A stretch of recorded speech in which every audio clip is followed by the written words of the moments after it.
halaman na nakamamatay na matatagpuan dito sa Pilipinas. Mag-ingat dahil maaaring mapatay ka ng mga halaman na ito. Tunay ang katotohanan ay stranger than fiction. At ito ay hindi kailanman maaaring maging katangi-tangi kaysa sa iyong kaibig-ibig na hardin.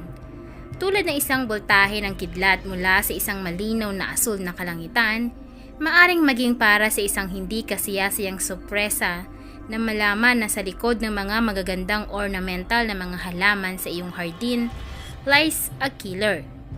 Isang bagay na maaaring maging sanhi sa iyo o ng iyong loved one demise.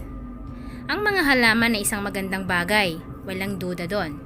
Ang ilang mga chemical sa mga halaman ay maaaring magkaroon ng masamang epekto sa mga species ng Homo sapiens. Kaya naman narito ang 10 mga halaman na nararapat mong bantayan or kung hindi ay may panganib na ilibing ka ng 6 na talampakan sa ilalim ng lupa. Oo, at siguradong hindi ka mabubuhay.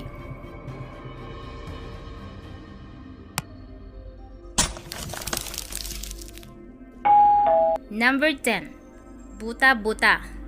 Ang buta ay salitang Visayan para sa bulag. Ang iba pang karaniwang pangalan para sa halaman ay ang bulag na puno. At dapat kang kumuha ng isang pahiwatig. Amazingly, ang buta-buta ay isang matibay na halaman at lumalaki ng malakas sa maputik at mabato na lupa. Karaniwang matatagpuan ito sa lupang bahagi ng bakawan na may perpektong kahoy para sa firewood at timber. Ngunit hindi iyon ang dahilan kung bakit naging kilalang kilala ang halaman na ito. Ang puno ay nagdadala ng isang milk juices or latex na nakapapaso dahil puno ito ng lason. Ang ilang mga patak ay maaaring maging sanhi ng paltos sa iyong balat at ang iyong mga mata ay mawawalan ng paningin. Dahil dito sinamantala ang halaman bilang paghahanda ng lason sa isda. Nakakatakot, di ba? Ang pinakamasamang epekto nito ay pagkabulag. Number 9, talumpunay tree or kachubong. Kilala sa maraming mga kaanak. Ang mga katangian ng hallucinogenic ng halaman ng kachubong ay maalamat. Hindi katakataka, ito ay naging isang sandata ng maraming uri ng arsenal na kriminal. Sa China, halimbawa, ito ay hinahalo sa masarap na lumang tsaa at nalasing ng walang pagdududang nangyari. Ang halaman na ito ay karaniwan sa mga open.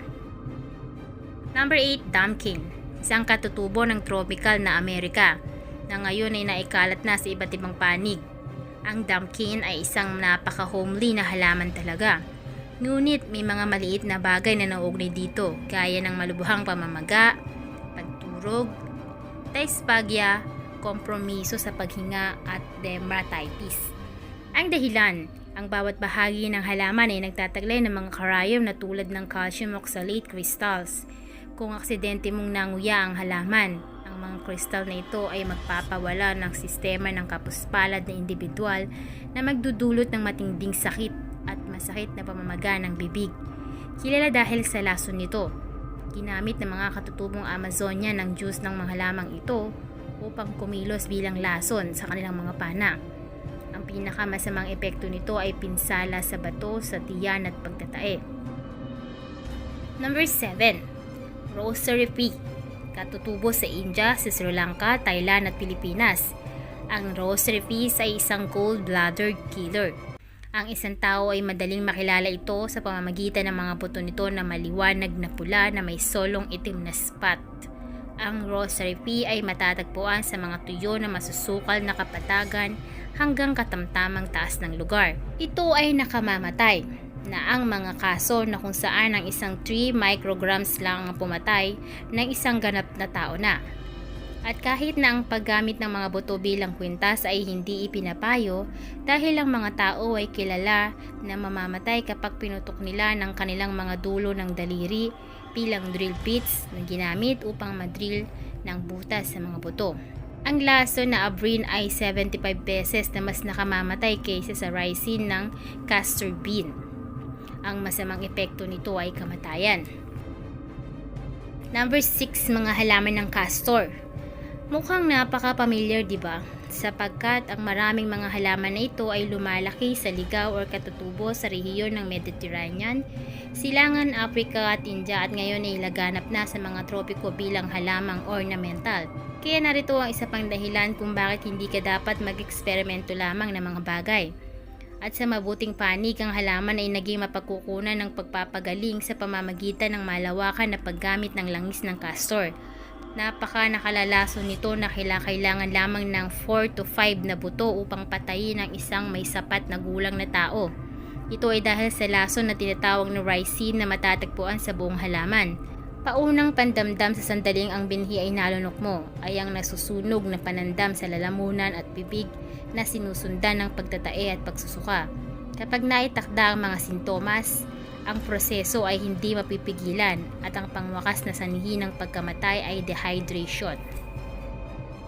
Number 5, Wolf's Bane.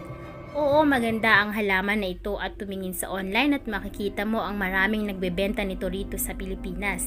Mas umuusbong lamang ito sa malalimig na lugar sa bundok, ngunit huwag hayaang lokohin ka ng kagandahang ito.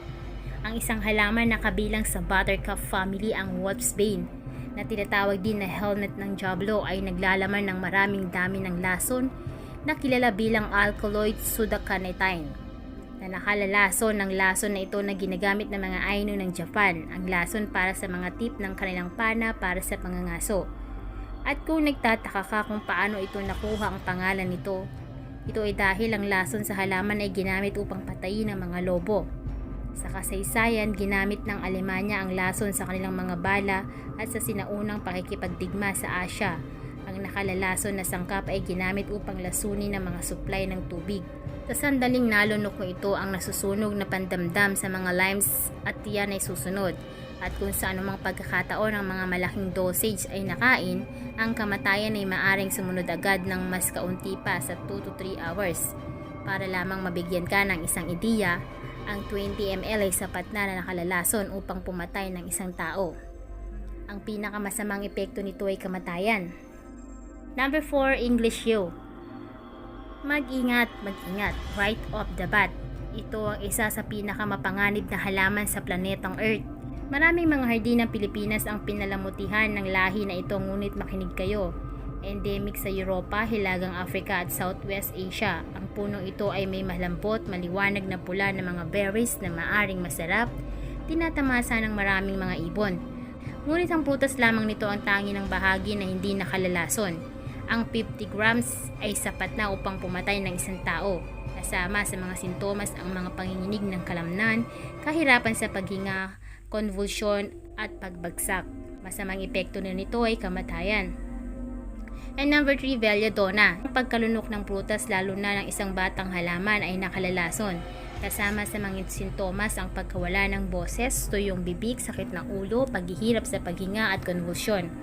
Ang buong halaman ay nakalalason, ngunit ang mga berries nito ang pinakamapanganib dahil natural silang matamis at maaakit ang mga bata. Ang 10 to 20 na berries ay maaring pumatay ng isang tao na may ganap na sapat na gulang na, ngunit ang maliit gaya ng isang dahon na kung saan ang lason ay mas puro, maaring pumatay sa isang tao. Masamang epekto nito ang kamatayan. Number 2, Angel Trumpet. Ang mga bulaklak ng halaman na ito ay mukhang maganda at marami ang nabibihag sa pamamagitan ng kaakit-akit na kagandahan. Sapat na upang tawagin itong trompeta ng anghel. Ngunit sa likod ng kaakit-akit na anyo nito ay namamalagi ang isang killer. Ayon sa kaugalian, ang halaman ay ginamit bilang isang hallucinogen at nakalalasing. At ang mas masahol pa, ang nakamamangang halaman ay maaring nakamamatay dahil maaari itong mapabilis ang pintig ng puso at maging sanhi ng mga karamdaman sa ritmo ng puso na nakamamatay. Para lamang mabigyan ka ng isang ideya, kahit na 4 na gramo lamang ang mga dahon ng trumpeta ay maaring nakamamatay sa isang bata. Pinakamasamang epekto ang kamatayan. And number 1, Pompong. Ito ay nagbubunga ng isang malakas na lason. Kaya malakas na ginamit ito para sa pagpapakamatay o para sa masamang uri ng pagpatay. Kaya tignang mabuti, baka ang isa ay maaring nasa iyong likod na bahay sa mga nakaraang taon at hindi mo alam. Pinakamasama na epekto nito ay kamatayan. So yan lamang po ang ilan sa pangkaraniwang halaman dito sa Pilipinas na maaring matagpuan mo sa iyong bakuran. na kailangan mong mag-ingat dahil ito ay maaring makapatay sa sinuman.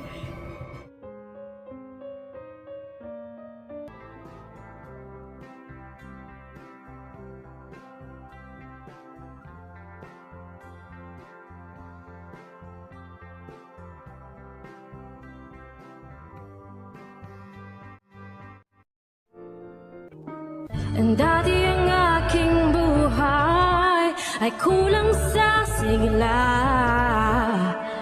Gandang taglay ko ay hindi nila makita. Ngunit nang ikaw ay makilala, ang beauty ko lililingon na. So pick and pack, shop till you drop. Sa easy shop, gagandang buhay. Pick and pack, shop till you drop.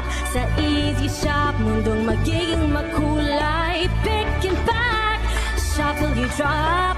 Sa easy shop, gagandang buhay. Pick and pack, shop till you drop. Sa easy shop, mundong magiging